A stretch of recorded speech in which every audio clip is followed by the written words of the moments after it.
The OSG app is up and running on your Android or iPhone. Install the OSG app and listen to our podcast from college football, soccer, and lacrosse. What are you waiting for? Download the OSG app today. What in the wide, wide world of sports is going on here? Oh, I'd give a rat's ass about Twitter. Following announcement has been paid for by the New World Order.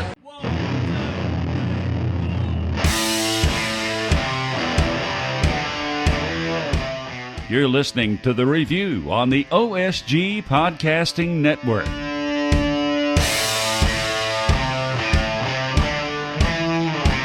Hello, everybody, and welcome to another episode of The Review. This is the OSG Sports College Football podcast. We are the online sports guys, or at least half of us this week. OSG Nelson here, OSG Phil here, OSG J-Dub and brother Jay Wilkie. Jay Wilkerson 16. I called him Jay Wilkie. Well, but that's perfectly fine. I mean, it's they got work to do, and so we got work to do, and so we're gonna persevere here. Indeed, we will. There is a ton to talk about in the world of college football, John. The biggest news probably being the split, really, if you want to call it that, of the Power Five, where we've got the Big Ten and the Pac-12 kind of deciding, okay, maybe we don't want to try to play football under the current pandemic situation. And then you've got the SEC, ACC, and to a lesser extent, the Big 12 saying, no, we're good. We're going to play. Yeah. One of the probably biggest things that this really brought out, at least to me, is the lack of leadership in college football. Yeah. Nobody really had, you look at, particularly with the Power Five conferences here, which is what we'll focus on for the moment, you had nobody stepping up and saying, okay, guys, let's share our information and make the best decision for everybody involved. Instead, everybody just kind of went their own way. Well, and you look at really, and it's something that we've talked about really for a couple of years on the show, is that when you have a situation that requires national leadership, the national leadership doesn't want to engage. Mm-hmm.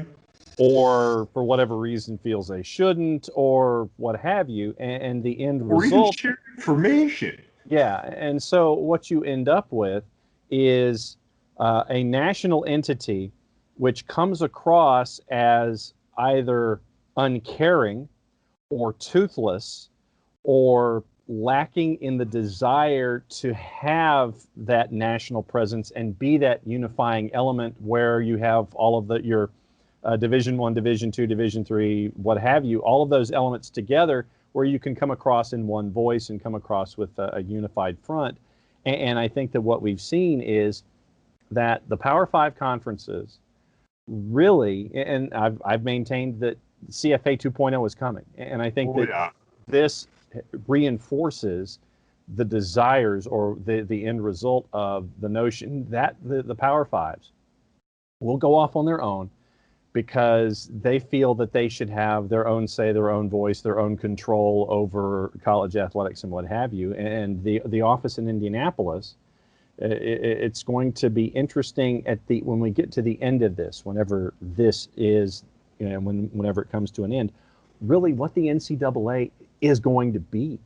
And are they going to be something for the Go Fives, FCS, Division II, Division III? Is it just going to be them over here where they have probably, 90% less revenue than they currently have coming into the table?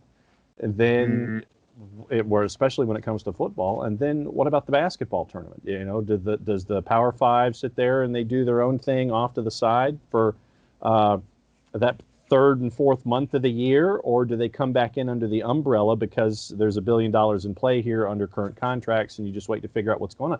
I mean, yes, money at the end of the day is ruling the roost here, but when you need to have that unifying element of, okay, guys, let's all work forward for the betterment of our institutions, our student athletes, the sports, all of that stuff, you're not getting that feedback. You're not getting any kind of hand over the shoulder, hey, let's walk together. And it's just, it's confusing and it's disappointing all at the same time. Well, it's just mind-boggling to me because we've heard it multiple times here over the last few days. We're talking about 5 big groups, basically with 5 different sets of disparate information about what's medically the best thing for them to do and how to proceed. True. And one didn't know what the other talked about. And if you're going to operate like that, how can you work together as a unified entity to have your own little kind of, I guess, for lack of a better way to put it, your own little grouping of college football programs? Yeah. If you can't even agree on this. Yeah. If you can't agree on a path forward, then what are you here for? And it's almost like it's almost like the NCAA is making themselves obsolete by not having any kind of effort in what we're seeing. It's just like, we're going to be over here. We're going to see what's going on, and we're not going to provide any input. We're not going to provide, any kind of just any kind of say, any kind of opinion, any kind of input in this entire process. They're just kind of standing off to the side, and I think really it's a personification of who they are right now as an entity in the overall. Oh, I mean, Mark Emmert's even gone on record here this week saying there's nothing that we can really do. He did announce that the FCS isn't going to have, there are no fall sports championships in the FCS, and he has basically nothing he can say or do to stop or change it. It's basically, we're in a situation where the NCAA can kind of have control over the FCS, Division II, Division III, and to a lesser extent the other fall sports that happen, but they have no say-so in football, bowl, subdivision, Power 5 conference college football. It's just kind of like, hey, here, it's almost like you're surrendering control by not sharing information or not wanting to share information or not being an active participant in the process. It's almost like you're ceding control for whatever reason, and you're seeing the individual conferences pick up the slack and sit there, and it's like, okay, well, the Pac-12's decided one thing. The Big Ten's decided one thing. The Big 12, the SEC, and the ACC, and as we're talking, the schedule will have come out for the Southeastern Conference as things have been plotted here. So you really have differences of opinion, and I go back to a graphic that Stadium came out with last week, and it showed the level of engagement of college football by state in Division I, and you saw geographically how things were laid out, and you saw it was red, yellow, and green, and you just see this big swath of green in the southeastern United States, and that takes care of 2 conferences, and it takes you all the way basically south of the Mason-Dixon line all the way through Texas, and then the rest of it was either red or yellow, and it wasn't shocking, but to see it in that kind of a personification, I thought was intriguing. That, yeah, okay, so here's one set of information, and you had the Southeast and the Midwest, and then you had the West, and then the Northeast, and things like that. But yeah, you just had all these different sets of information that you're talking about, yielding different kinds of advice. But just to see that personification is put forth by that graphic, it was not a shock, but it was interesting to see it put that way, and it doesn't surprise me.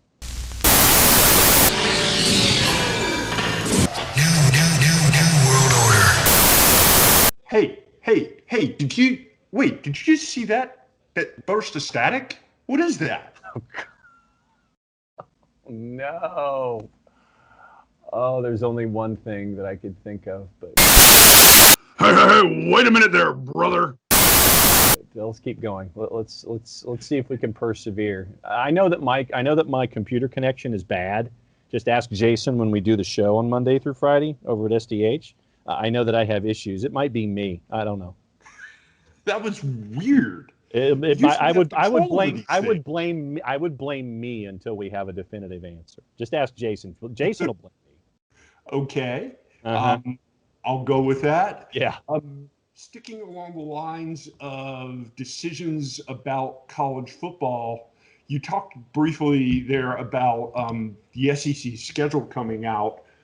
There was a couple of reports that surfaced this week that some of the SEC coaches were not happy with who they drew for their extra conference opponents. It didn't exactly play out evenly, or so it would appear. Yeah. I can't say that I'm surprised, but when you have, I just find it interesting that coaches will sit there and complain about their plus ones. It's like, you've got your dinner reservation set. You're going to that great restaurant, and you've got your partners hanging out with you, and you've got the big table in the back, and then all of a sudden, someone just comes storming in that initially told that got the reservation, and they didn't RSVP. And then all of a sudden they just kind of show up at the table. Hey, I'm here. Well, imagine look what happened to Missouri. They added 2 games. They're 2 games that they added this season. LSU and Alabama. Thanks. Yeah. Can you not come to our table, please? We're not paying for your bill. Or imagine if you're Arkansas under new coach Sam Pittman. Oh, no. And they say, okay, coach, here are your 2 new opponents, Florida and Georgia. Thanks. Yeah. The flip side of that being for, like, say, Georgia, their 2 teams that they drew. Yeah, they got Arkansas for one. Yeah.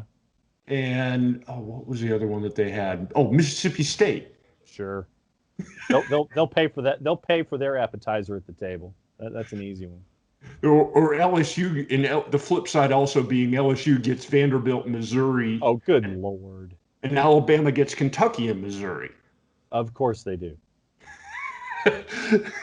That's just, yeah. You're reinforcing the folks that you think are going to make their deep runs into something, whatever the postseason is going to look like this year. You want to reinforce that your money teams, and I mean that both literally and figuratively, that the teams that are going to draw ratings, the teams that are going to draw interest, I'm not going to say fans because we don't know how things are going to be inside stadia from one stadium to the next, but the ones that'll get you eyeballs the entire time, all the way through this season, whatever it's going to look like, you make sure that they're still engaged and still involved all the way through.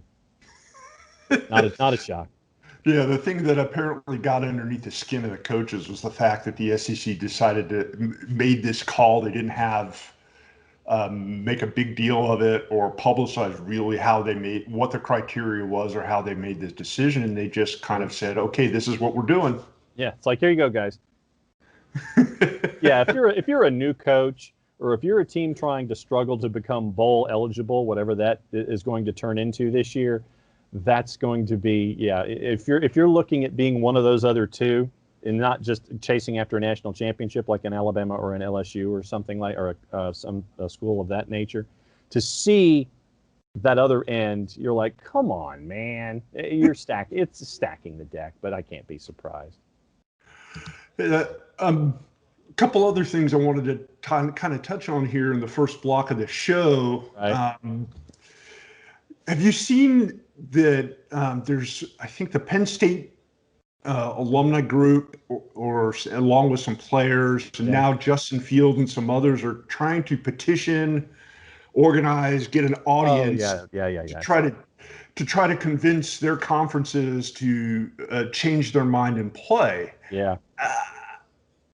Pipe dream here? Is this something that's just like, we want to play, we're going to kind of keep going? And well, yeah, because honestly, if I understand going through the motions of it, but I mean, for me, this seems like one of those games that you're down more than 2 scores, and you're down by 17 points in the fourth quarter, and you're driving, and you want to try to get the quick score and go for 2, but you'd still be 2 scores behind if you did in fact score. It's a reach.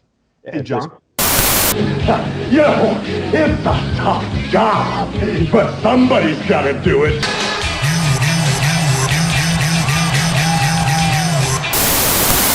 John? I blame my computer. John. Just blame my computer. That's the only thing I can say is blame my computer and its connection. That's the only thing I can say. It is the summer, so anything is possible when it comes to my connection. Okay, you're back now. Yeah. So blame. We got to work on that in the second half of the show. Blame my computer. Jason does. I'm just going to stick with that until further notice. So we were talking about some of the players going on Twitter, trying to make their voices heard. Yeah. And you even have Trevor Lawrence being quoted by the president to try to get college football back. Is that even doable at this point?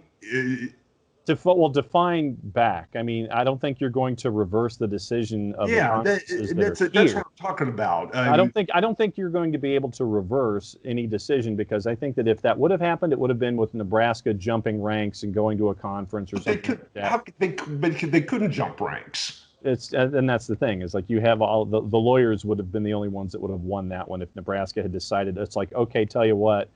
But I mean, what we've seen in FCS conferences is the conference is sitting there saying, okay, if you've got games that are contractually obligated and they're payday games, then you can still take them. We're not going to do conference play. But there are 2, 3 or 4 games that if you have in FCS that or in group of 5 that you still want to go ahead and play, you can. Just, it's on you. Where Georgia Southern is scheduled to play Army, I believe, and the Jeff Monken relationship obviously plays into that. And so when I saw that, I'm like, okay, yep. You call up Jeff Monken, hey Jeff, you want to pair up? And they're like, yeah, sure.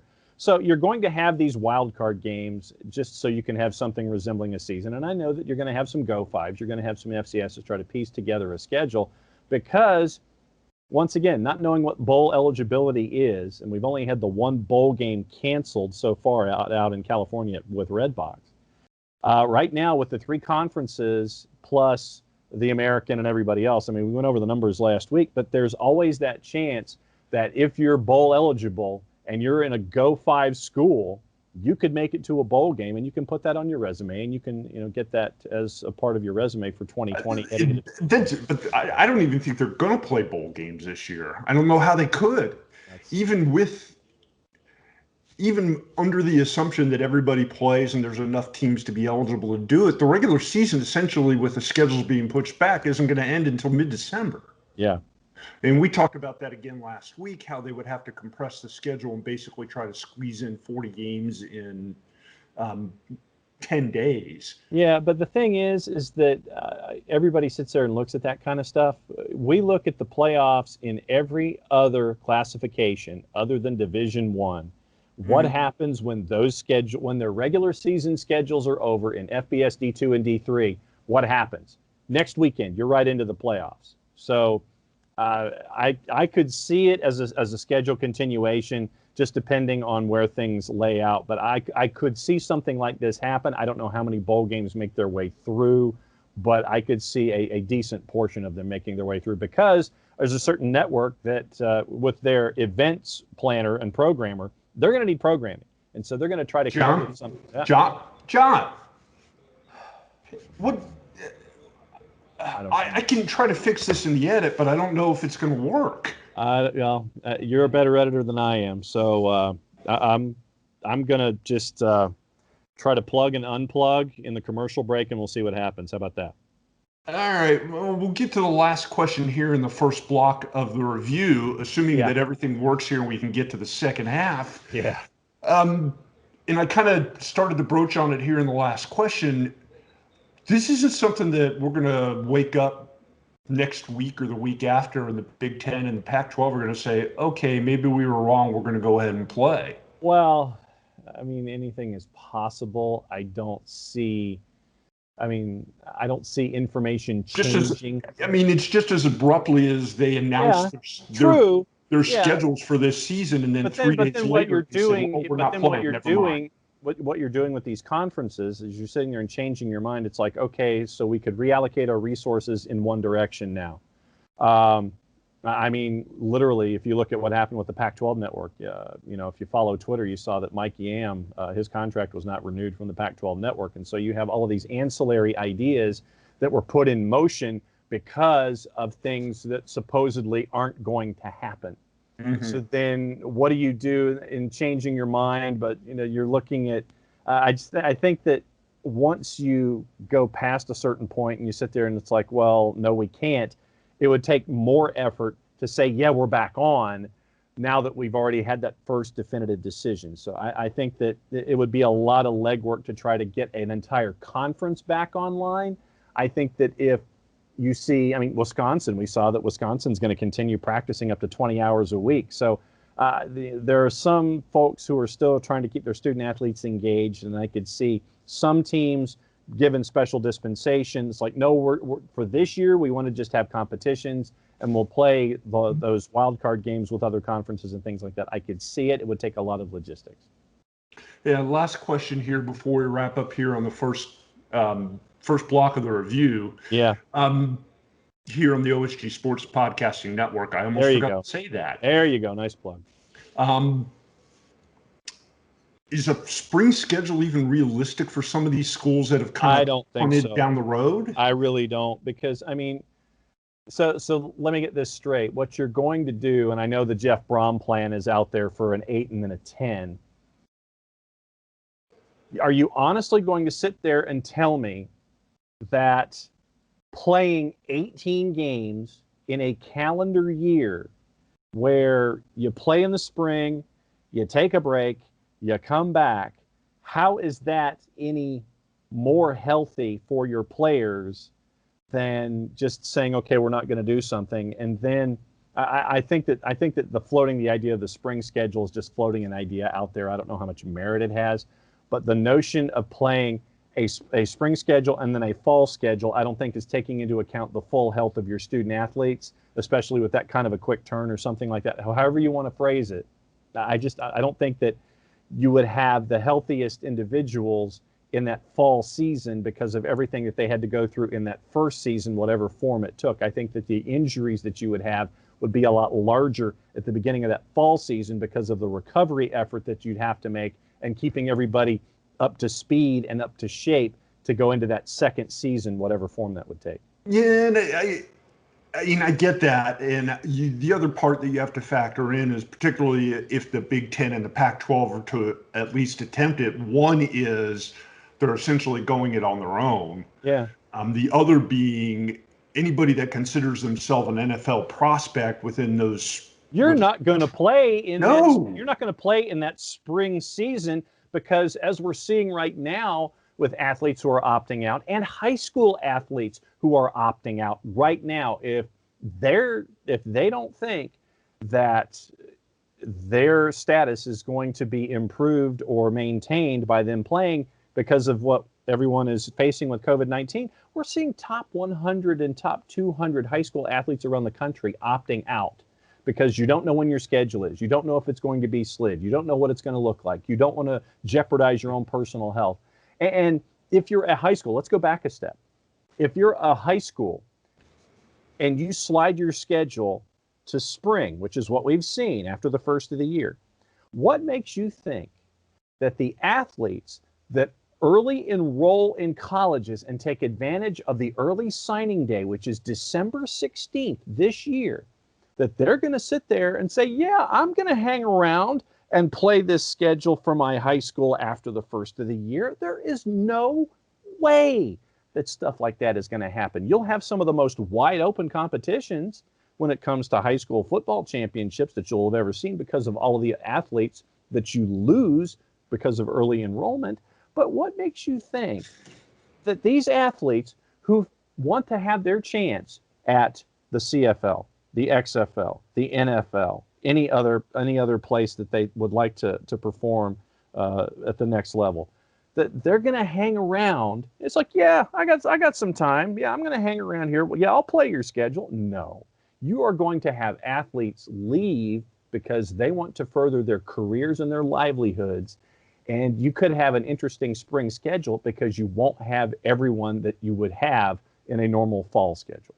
I could see it being something doable for the FCS. I could see it being something doable for Division II or Division III if they play an abbreviated schedule. Yeah. Just play like a half dozen games or something like that. But you're right. It's in a lot of ways the risk for the health of the player is even worse than trying to play now. Yeah. You're still running the risk of, assuming that everybody's healthy and makes it to the spring, you run the risk of guys blowing out knees, blowing out ankles, and things like that, where they wouldn't normally do it, and they end up missing next fall. And it's an unprecedented situation. It's not a situation that anybody really has a plan or guideline to say, yeah, okay, if this happens, we know that this is what we're going to do as our fallback plan. Yeah. This has been a gigantic guessing game for everybody involved so far. Oh, yeah. Well, do you see we wrap it up here on the first block of the show? Yeah, I'll plug in my computer and I'll plug it back in to see if that'll fix it. Yeah, we've covered a lot of ground. There's still a lot of stuff to talk about as the world of college football continues to be shaken up. If you've got any questions, any ideas, any thoughts, any suggestions, anything you want to hear in the show for us to talk about, let us know. You can find us on social media at OSG Sports on Facebook and on Twitter. Yep. And if you're watching, then you've probably found us on YouTube, again, at OSG Sports. Yep. If you want to put us on your phone, you can do that. It's free. Download the OSG Sports app. You can find it right there at the Google Play Store. You can find it at the Apple Store. Really easy. Just click download. Doesn't cost you a thing. Gets all of our content on there for you to listen at your convenience on your phone, driving or walking around or whatever you might be doing at the given time. With all that being said, let's go to the halftime break. You are listening to The Review on the OSG Sports Podcasting Network. The online sports guys would love to hear from you. Go to our Twitter page at OSG Sports for a comment, rant, or just whatever's on your mind about college football. If you've been hurt in a car wreck, contact my friend Steve Apolinsky of Apolinsky & Associates. He's been representing individuals for over 30 years throughout Georgia and Alabama. Email him at steve@aa-legal.com or call him 24/7 at 404-377-9191. The initial consultation is free. We know that every driver is different, and a one-size policy does not fit all. That's why Country Financial offers a variety of discounts, so you get the coverage you need and the savings you deserve. From good driver to good student, multi-policy to multi-car, we've got a discount to suit every driver. Call Jason Wright at 678-568-6871 today to see what you could save. On Facebook at Jason Wright Agency or by phone at 678-568-6871. Discounts vary by state. Policies issued by Country Mutual Insurance Company, Country Preferred Insurance Company, or Country Casualty Insurance Company, Bloomington, Illinois. Surely you can't be serious. I am serious. And don't call me Shirley. Hey, wait a minute there, brother. You have made it to the second half of the review. We are talking college football here on the OSG Sports Podcasting Network. OSG Nelson there, OSG Phil here. And in the first block, we talked about the scheduling, the lack of cohesion amongst the Power 5 colleges and the lack universities. of cohesion in this segment because of my computer. Wait, John. I thought you said John, can you hear me? Can you hear me? It's time for Operation Outsider Takeover here on the OSG Sports Guys. I'm sorry, I can stop that Hollywood Hogan look now. OSG J-Dub here, got OSG John Wilkerson here with us as well, when we can actually make in and cut into programming. So Wilkie, there's a lot of stuff going on that John and Phil weren't talking about. What's happening? I don't know, man. You had to bring the pair of J-Dubs on. John Wood, John Wilkerson. We are the J-Dubs. I think we have our new branding. I think we are. Yeah, the three Dubs, right? Because when we're full show, it's three Johns and a Phil. So right. That's exactly right. But I think we got our branding taken care of. Exactly right. So there's a lot of stuff going on with college football. I mean, we've got, conferences in revolt right now. I mean, what do you think is the biggest thing to talk about right now? What is the biggest thing facing college football? Well, obviously, it's the conferences just deciding to get rid of their fall seasons and deciding that perhaps spring is the better option. And we discussed this last week. It's just not an option for several reasons, yet they keep going with that narrative. And the one thing that struck me about the whole beginning of the week when the Big Ten and the Pac-12 decided to end their fall seasons and attempt the spring one was I never thought we'd see another league commissioner make Larry Scott look good. But Kevin Warren has done that. And, I kept thinking about Jim Delaney, the former commissioner of the Big Ten, yes, who was a power broker in college athletics and built that conference to where it is right now. Probably always said SEC and Big Ten were 1 and 1A. And he's the one that had the vision to start their own network. And so he's responsible for that. I can't think what he's thinking right now, less than a year after he left the job, and seeing his conference just imploding. He's thinking he got out right at the right time, apparently. He's probably on the beach in Florida somewhere saying, not my problem. I just don't understand how, you hear things like I was on University of North Carolina at Chapel Hill's campus this week, and out of probably every 20 students, I saw 2 masks. They've had 4 COVID outbreaks at 4 different dormitories at Carolina this week. So, is the virus under control on college campuses? No. But does it require, like we've talked about this 3 or 4 weeks in a row now, is it a knee-jerk reaction to postpone or cancel your fall seasons? There's too many variables. You have to think about the health of students, the health of your student athletes, the health of your staff. But you got to think, pocketbook wise, these networks have 0 programming, and their sponsors are going to run kicking and screaming because they're tired of playing the 2003 Citrus Bowl, on repeat. And, where are these conferences going to go from here? It's difficult to say. And I really respect what the SEC, the ACC, and the Big 12 have done, because they've stuck together and they're going to play it out. And I think there's every intention that toe's going to meet leather on September 12th when the ACC starts their season. And those 3 conferences are going to separate themselves. Think about the Big 12. We've talked about the demise of the Big 12 during the realignment period. And right now they're looking pretty good. Sticking with the 2 other football-centric schools. But I just think especially for the Big Ten, I just don't have any clue what they're doing right now. At least the Pac-12 has been consistent on their messaging, and we may not agree with it, but they've been consistent with it. And they're not having any competition until the beginning of 2021, which cuts into the college basketball season, which is a moneymaker for the Pac-12. Big Ten, okay, they're not doing football, but I guess they're going to do some of the Olympic sports. Maybe they're not. But what kills me too is I think I read it was 11 Big Ten schools are going to start their intramural programs during the fall semester. Yep. And that just makes no sense to me. If you're gonna take away a cash cow and do that, your messaging is just way off. And how about the player revolts going on now in the Big Ten? You've got parents writing letters to the administrations. It's insane, this whole hashtag we want to play, right? And the ones that aren't playing, and they're revolting this way, revolting that way. And I played football in college. You played baseball. And I even played intramurals in college. Intramurals are no less contact sports than the college sports. And we even our scholarship athletes couldn't do intramurals because of the risk of injury. Now, what does that tell you? And I saw that Alabama's AD tweeted a picture today in Tuscaloosa of about 1,000 people standing in line, no masks, no social distancing, and he was trolling them.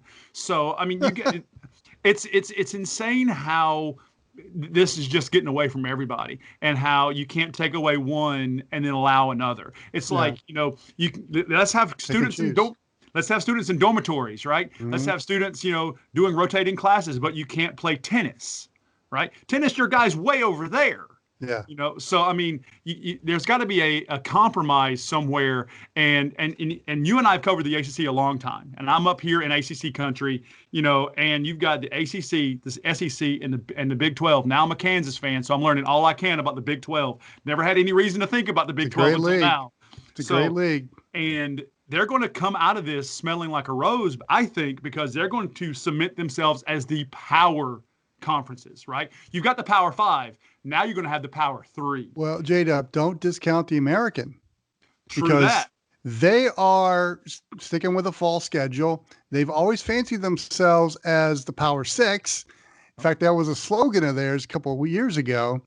And you don't think that they have elevated their stature now, especially with the football playing schools that they have?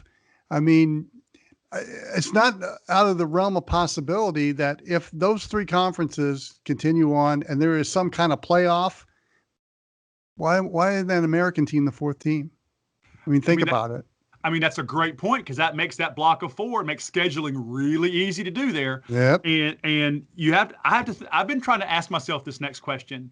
If I was Mark Emmert, what would I be doing right now? Because obviously I have lost control of the ACC, the SEC, and the Big 12, and the American, so to speak. I mean, he is just a figurehead at the top, a figurehead institution.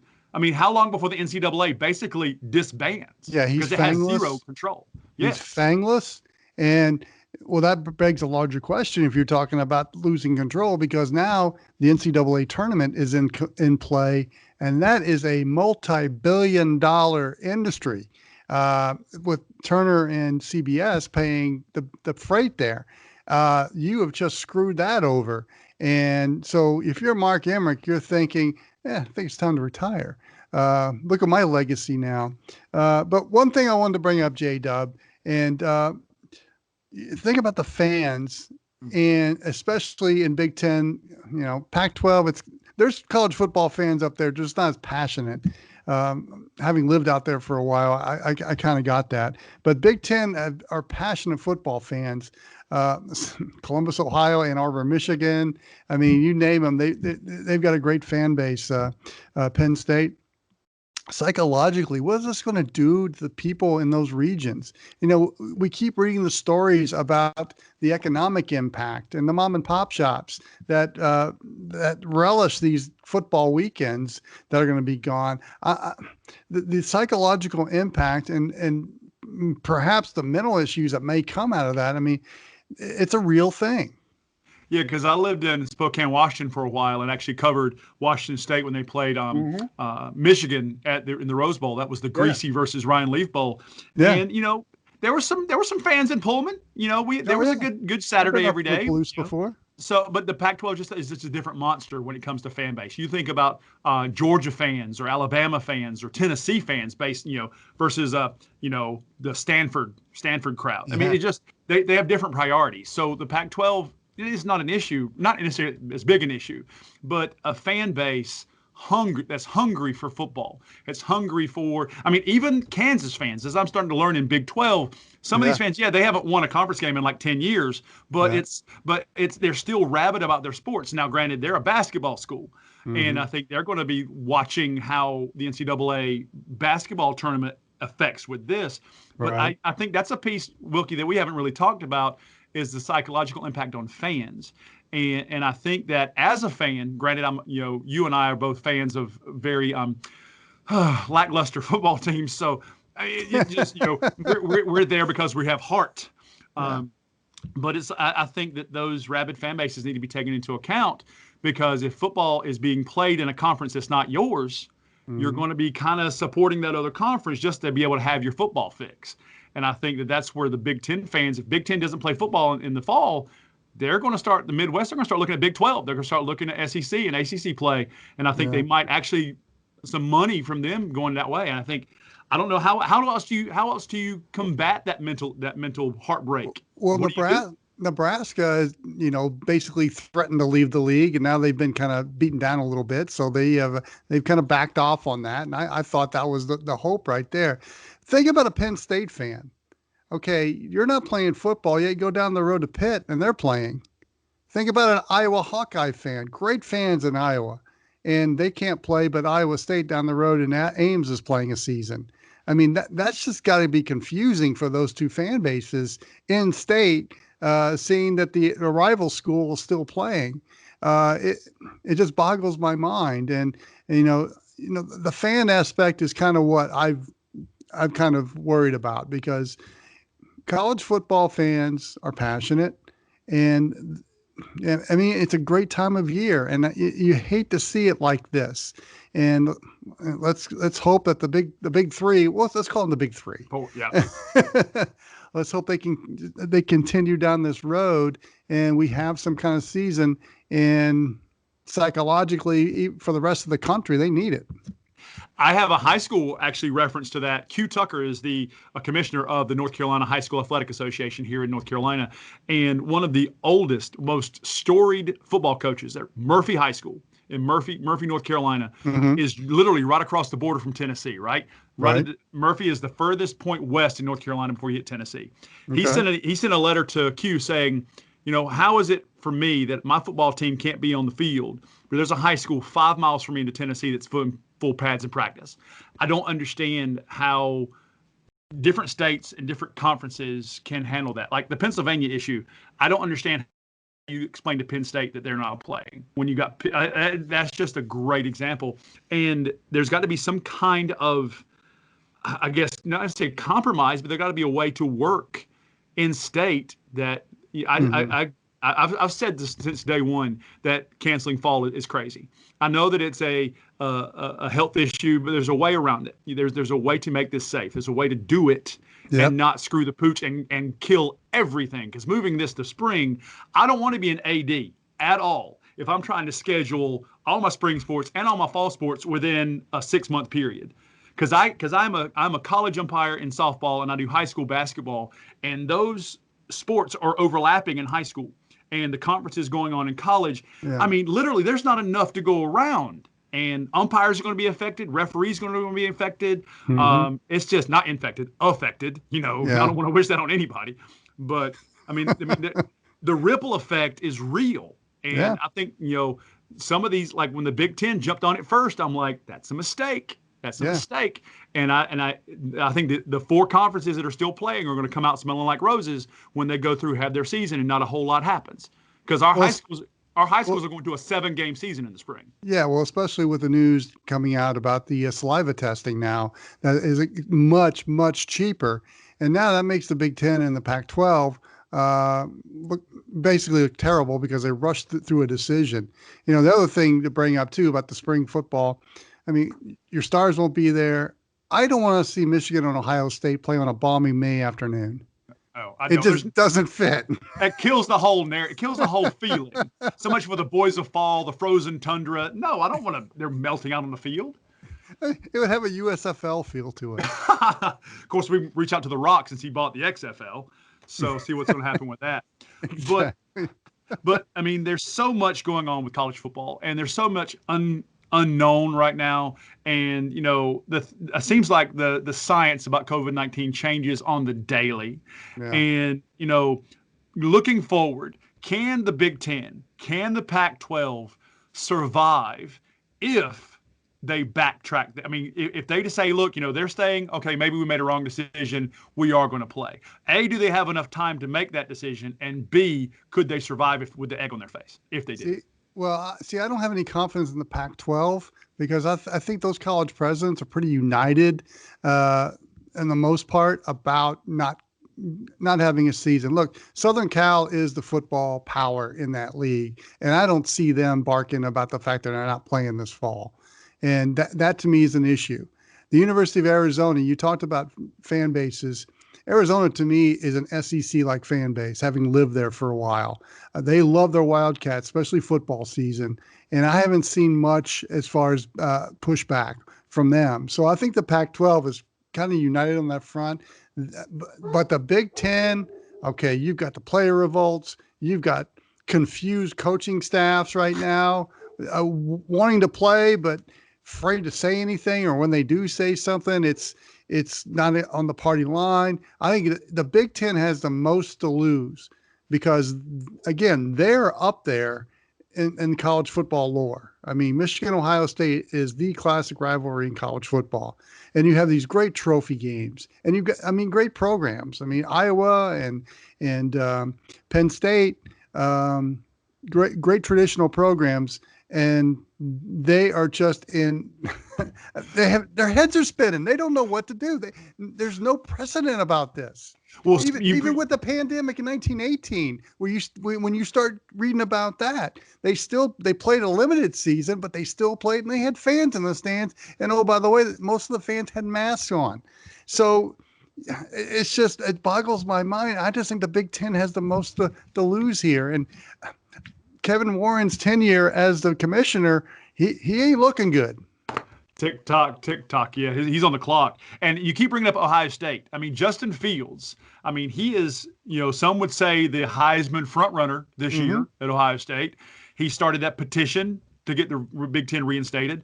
What do you do when you've got your penultimate superstar, the top of your heap, that's saying bring it back? Do you just ignore him? I mean, how do you handle this? How do you handle this player revolt? See, I'm afraid they are. I'm afraid they're not. The players aren't going to listen. And anybody who listens to this podcast know that I am always for whatever benefits the players in college football. Absolutely. And you got to listen to them. Don't brush them off as some smart 20-year-old kid who doesn't know what he's talking about. You're dealing with his livelihood right now because Justin Fields has the talent to play on Sundays. Absolutely. And now you're taking a season away from him in a new system, and a system that'll probably benefit them in a great conference and a great program. You don't know what that'll do to you 20, 30 years down the line when his football season's over, because he's established himself, and there's going to be companies that are going to want him being a part of their fold there because of who he is. And I think Justin Fields and guys like Trevor Lawrence have a great head on their shoulders. And I think the college administrators look down on those type of people, which boggles my mind. Listen to them, sit at the table with them, and figure this out, because you're messing with life. Think about it when you played at Wake Forest. I mean, if this happened to you, you reaped some benefits for being a Demon Deacon on the football team to where you are today. And I had some beneficial as well playing baseball. Those are gone, and I just don't think the college administrators understand that.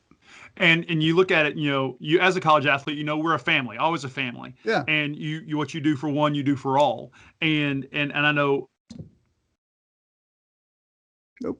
having known Bill and Vince Dooley quite well while I was there, it's I can't imagine this happening there. I can't imagine the old trench fighter Bill Dooley not being on the field on Saturday. 3 yards in a cloud of dust. If you can't get it done on the ground, you're going to get it done in the air. And he would have gotten it done in the age of COVID. And I don't understand I guess I understand it to an extent, because like I said, I had COVID and I understand how my body's reacting, but I'm also a 7-year-old person in a high risk category. And, some of these athletes, not saying they wouldn't get it, not saying they can't handle it. Look at what Freddie Freeman went through in Atlanta. Right. But you gotta think, there are more things at play. There are more, and having been an athlete, and I'm currently a teacher, I'm with you. I'm for what's best for the student athlete. If a student athlete is going to risk his life being out there, I'm not as sure I'm for it. But I'm also not convinced that they're risking their life. And if it's done right, and you have a COVID-19 infection coordinator, whatever that they're saying you got to hire. They've got, some of these big schools have the rainy day funds. They've got the ability to set up the testing, the saliva testing, the PCR testing. You do it, 3 times, like 6 days out, 3 days out, and then day of. There's a way to do it. And I just think, the Big Ten screwed the pooch on everybody, because it follows the Pac-12, and everybody, they're the first big conference to go. And they're the ones with egg on their face. I love how you brought up the old school coaches. You played for Bill Dooley, Vince Dooley, Frank Broyles, Bear Bryant, Ara Parsegian, you name them. Those guys were powerful men within their athletic department. A lot of them were also athletic directors. PR be damned. I mean, they carried a big stick and weren't afraid to swing it when they had to. Coaches today are are dealing with college administrators that came straight from Ivy League or marketing think tanks, and they're all about branding the product. And when something like this happens, they hide behind, whatever PR lessons they've learned. Right. I think we're seeing that with Kevin Warren. He's a guy that's worked his way through the NFL. He's obviously using the Big Ten commissionership to elevate himself and possibly replacing Roger Goodell. But that's not going to happen. He's afraid. I mean, he's afraid to make a decision. Now you're talking about guys that you played for, and I've been around that weren't afraid to make a decision, and that's what it comes down to. I mean, Larry Scott wasn't going to make the decision until Kevin Warren did it. And it's just the lack of leadership. I mean, this is why I'm really respecting Greg Sankey, John Swafford, and Bill Bowlesby, because they've followed measured tones throughout all this, and they're looking great. I know Commissioner Swafford's going to be retiring after this year, and this is probably the high point of his legacy. And you think about, you brought up coaching. Think about the coaches in the ACC, the SEC, and the Big 12 right now, right? You've got Les Miles in the Big 12. Your other ones out there. You've got, Nick Saban and Jimbo Fisher and, and Phil Fulmer heading up the program at Tennessee, the athletic program at Tennessee. And then you have David Cutcliffe at Duke, who came out this week, said, we're going to play. I really want to play. And, when Cutcliffe speaks, people around here listen. And Mac Brown, exactly right. Dave Dorr, not so much, because he kind of has come out on the wrong side of some things in this area. Yeah. But yeah, and even Clawson at Wake Forest. I mean, you have to think that there's some solid coaches here in these three conferences, and I think their conferences are listening to their coaches. Yeah, I'm thinking about Pat Narduzzi as well, who's been very vocal about it at Pitt, and even Mike Norvell at Florida State, first-year guy, kind of establishing himself with the Seminoles, and he's been pretty vocal about it too. So you're right. We're talking about conferences that still have strong men leading their teams and their conferences, and you see the benefit of that. And I'm drawing a blank here. The commissioner of the American, you got to put him, Mike Oresco. I think you got to put him on that same plane as well. And there's strong coaches there too in the American that have spoken up as well. I know Dana Hogerson at Houston has mentioned, hey, I'm in Texas. We're playing football. So we are just in crazy times, my friend. And then you have, what is it, at Georgia? Wasn't it? Didn't Kirby Smart set up was it a COVID, some kind of a scholarship fund or something at Georgia? Yes. So I mean, there's a lot of stuff going on around where it is mid-August, J-Dub. We should be talking about the polls and how screwed up they are and how wrong they are, and we should be talking about, hey, we got some week 0 matchups. What are we talking about? And isn't this supposed to be the first week of the preseason in the NFL too, as well? I'm like, yes. What is happening? I just don't even know. It's like, we're in bizarro world or something. I can't imagine a world without college football, because that's what we're in right now, Wilkie. It is, and it sucks. I'm going to be plain and simple about it. It absolutely sucks. And I'm tired of watching old games on YouTube.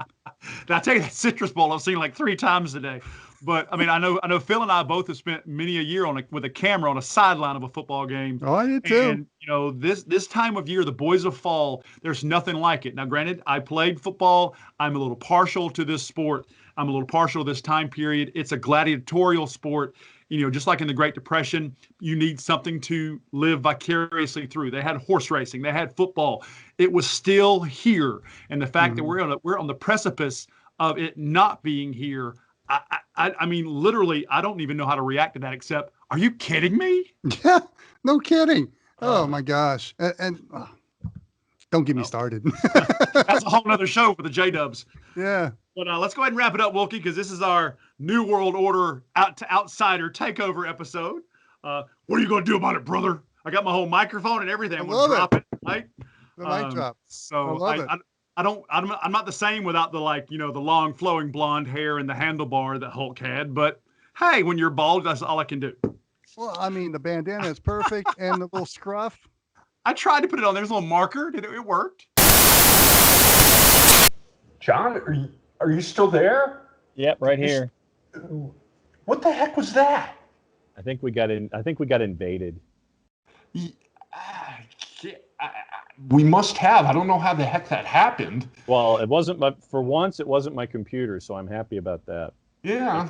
And so I guess this is going to be our quest for the week, is to figure out how in the hell that happened and how to make it not happen again. And unfortunately, everybody, we're kind of out of time here. Yeah, we are. We hit our time window for the week, so I guess I got to sign off. Yeah, let's get out of here and try to regroup and figure out what the hell's going on. All right.